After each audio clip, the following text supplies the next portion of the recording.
Hello, it is January 2015. This is Juan and the Asuangs, a tale of Philippine ghosts and spirits by Jose Aruego. It also seems to be illustrated by Jose Aruego.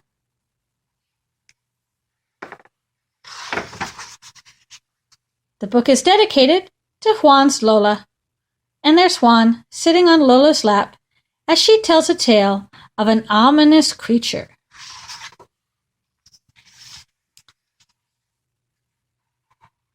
We see a large, dark, ominous shadow of strange wings, and a small dog running in fear under the large, ominous shadow. Juan and the Asuangs, a tale of Philippine ghosts and spirits by Jose Aruego. Charles Scribner's Sons, New York. Copyright 1970. Jose Aruego. All rights reserved. Printed in the United States of America. Library of Congress Catalog Card Number 72-99008. There is no ISBN number.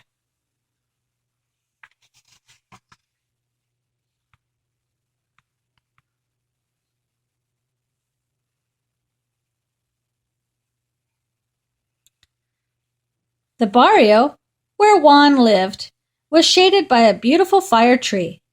Women washed clothes by the well. Juan's mother swept the yard, vendors set up fruit stands, and men tended to their rice paddies. Juan often waited at his grandmother's sari-sari store for his father and their carabao to finish plowing. Then he took the carabao to graze near the village.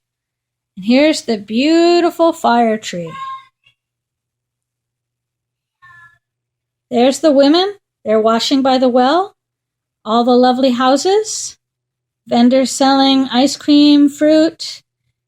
There's a carabao resting underneath a house and children playing in the tree. Lots of nice neighborhood. There is Juan's mother sweeping in the front yard and the sari-sari store with Juan, his Lola, Dad, and the carabao.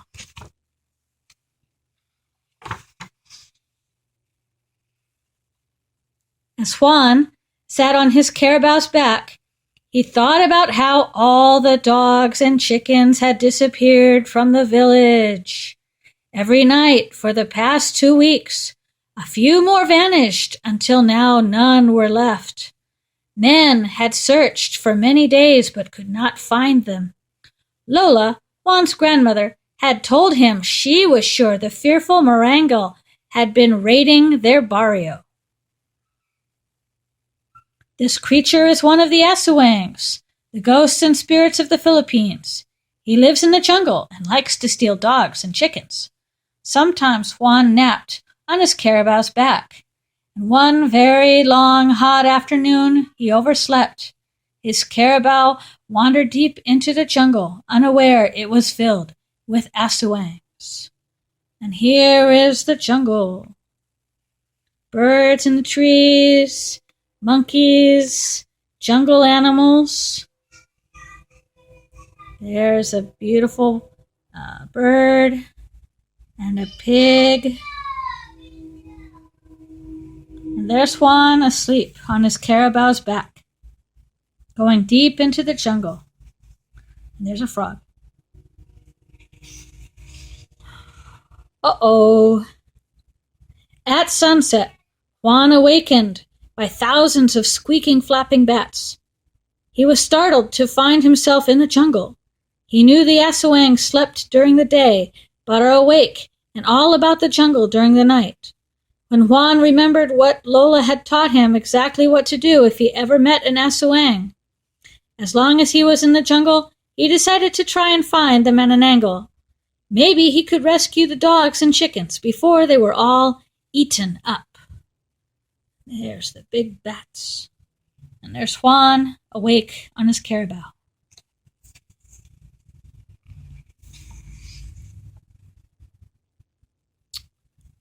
Juan has found somebody.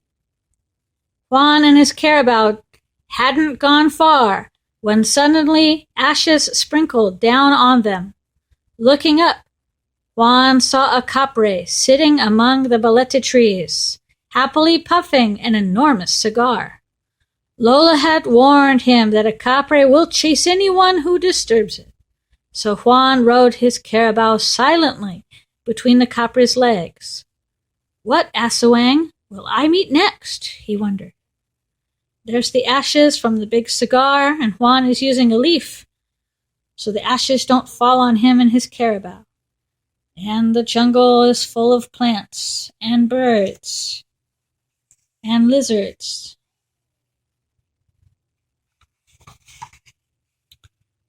Here's somebody else. Who is that? A little while later, Juan was surprised to hear a baby crying nearby. Peering around, he saw an infant cradled on a banana leaf. He knew the baby was really the terrible Tinak in disguise. If he picked the baby up, it would turn into a hideous monster and bite him. The Tinak was furious that it had not tricked Juan, so it turned back into its terrible shape to scare him. But it was too late. There's the baby on the banana leaf. But it's not a baby. It's a nasty Tinak who's very upset. And Juan gets away. Here's a group of them. Juan was getting tired and angry. He didn't think he would ever find the Mananangal.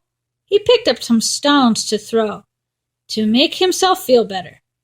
Just in time, he remembered to call out, "Caillou, Caillou, Amadayu, Caillou," to warn the Asuangs to get out of the way. If Juan had hit an Asuang by mistake, he knew he would feel the blow of the stone himself. There's all the Asuangs in the trees, ducking, getting out of the way of the rock, and the little mice underneath the plants. Here goes the rock.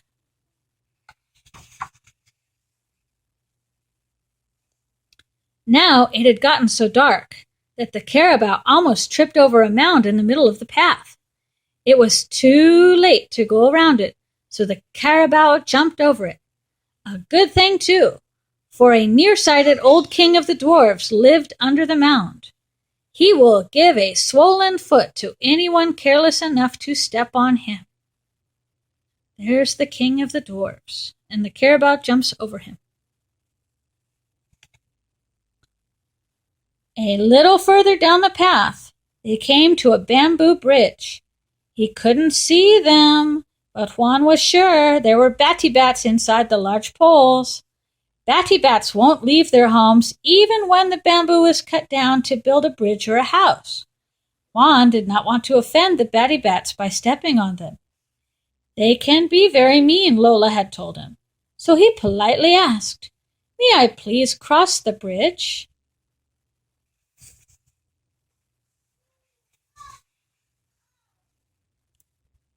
As he and his carabao started across the bridge, 8 batty-bats wriggled out of their poles and hovered over the bridge.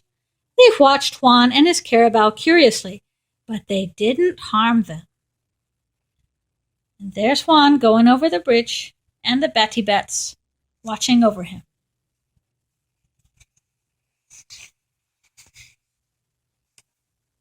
Just ahead, beside the path, Juan noticed a big pile of leaves.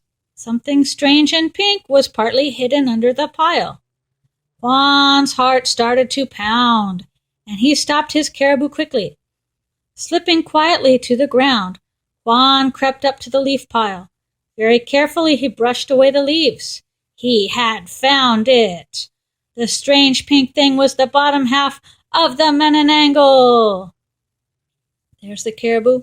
Ooh, who's that? That looks like a puppy. And there's Juan uncovering something very strange and pink. Just as Lola had said, the Mananangal had left his bottom half rooted to the ground, while the top half flew off to steal more dogs and chickens. The carabao was so frightened that it just stood and stared. Just as Lola had said, the Mananangal had left his bottom half rooted to the ground, while the top half flew off to steal more dogs and chickens. The carabao was so frightened, it just stood and stared. Juan patted it to give it courage. "Don't worry," he said bravely. "I'll think of some way to stop the Menanango from stealing more dogs and chickens." Well, it looks like a happy dog right there. What happens? Juan's thinking. Salt, pepper, vinegar.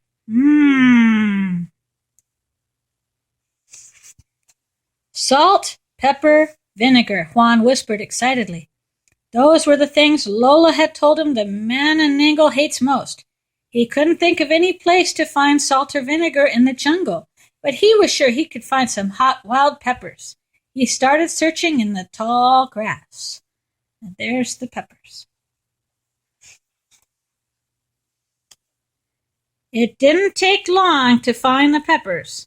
As soon as Juan had filled his pockets with them, he hopped on his caribou and galloped back. Very slowly and carefully, he placed the peppers all over the bottom half of the Menanango. He hoped they would work, even without the salt and vinegar. Then he and the caribou hid in some of the nearby vines and waited. And there's the bottom half of the Menanango. And there's Juan and his caribou hiding in the grass. And there are some jungle animals looking to the sky.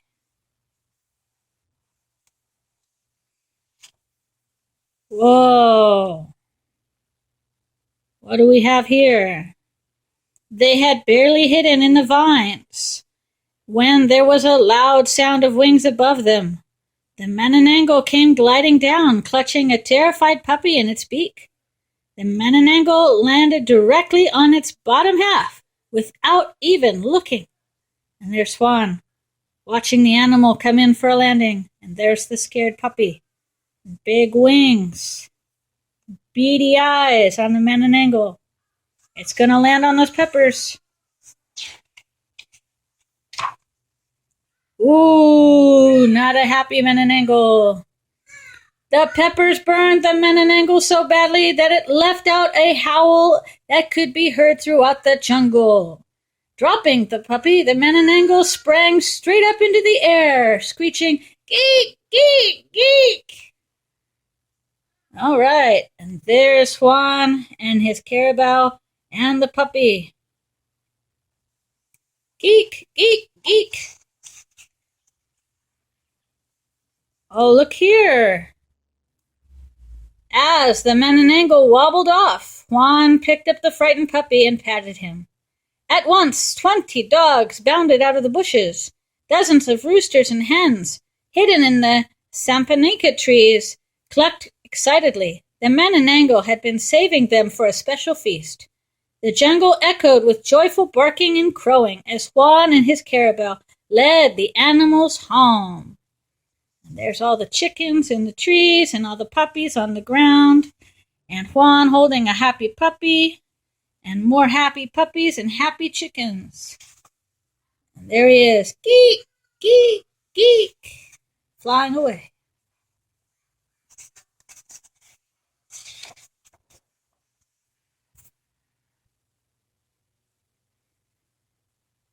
All of the people of the barrio were delighted to see their dogs and chickens again. They welcomed Juan like a hero and gathered in front of Lola's Sari Sari store to hear him tell of his adventure over and over. And Lola was the proudest person in the entire barrio. There's the Sari Sari store, and there's the bamboo with the batty bats, chickens, carabao, puppies and chickens, and all the townspeople, happy to hear Juan tell how he defeated the Menanango and saved the village animals. As a disclaimer for this video, I do not know the author or represent the author or the publisher. I am making this video for educational purposes. There is no profiting for this video. I hope you do not sue me. I hope you enjoyed today's 1970 book, Juan and the Asuangs. It's a beautiful book, and I'm happy to share it with you. And there's the back cover of an Asuang with the jungle animals. And again, this book is made for educational purposes only. Thank you, and have a good day.